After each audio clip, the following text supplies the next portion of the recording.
Overnight, there were continued airstrikes and artillery strikes on southern Idlib and northern Hama. Some rights groups have called this a cautious calm, suggesting that this might be a calm before an even greater escalation. 150 artillery strikes and airstrikes, to me, are not necessarily a cautious calm.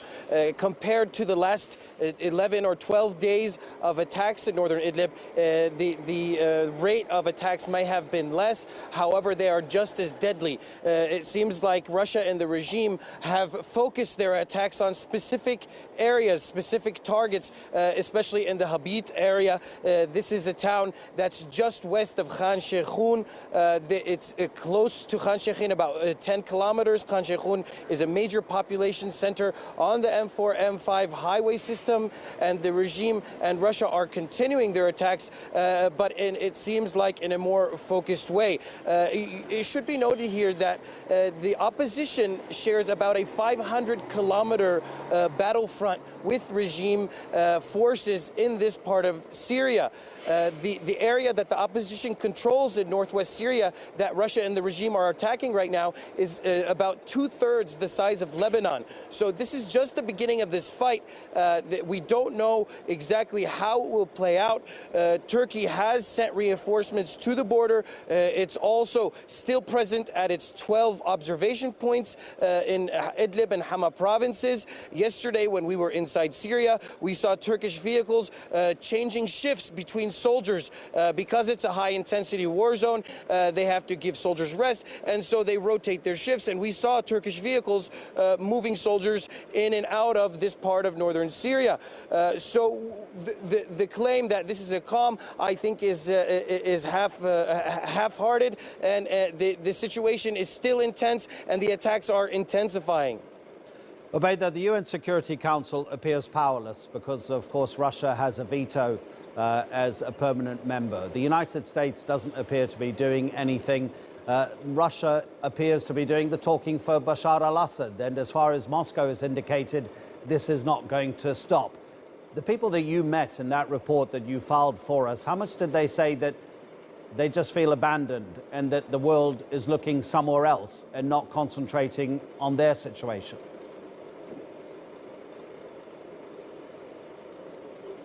Everyone that we spoke with was extremely frustrated and extremely anxious about their fates. They felt like the world had turned their back on them. Many of them expressed anger towards the silence of Arab countries and how they are not doing anything to put a stop to these attacks while they are fasting in Ramadan and they are being forced to live under trees. Of course, this is a holy month for Muslims, and in Syria, the majority of the population is Muslim, and these people, the majority of them that we spoke with, are fasting, and they were very, very upset that they are Muslims. They don't feel any kind of condolence or any kind of support from the Muslim world in general, and the larger international community as well. They even expressed interest in getting out of Syria and heading towards Europe out of their frustration. I asked one lady particularly, I asked her, would you go back home? She said, yes, everybody would like to go back home,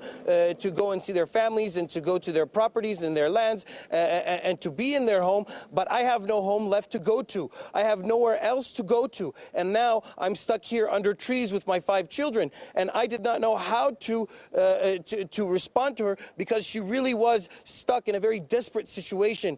These people are stranded now on the Syrian side of the border. There's not much to speak of in terms of humanitarian aid. The World Food Program had distributed some 50 food baskets, according to local officials, but 50 food baskets for 700,000 newly displaced people is not going to do much in the long term or even the short term.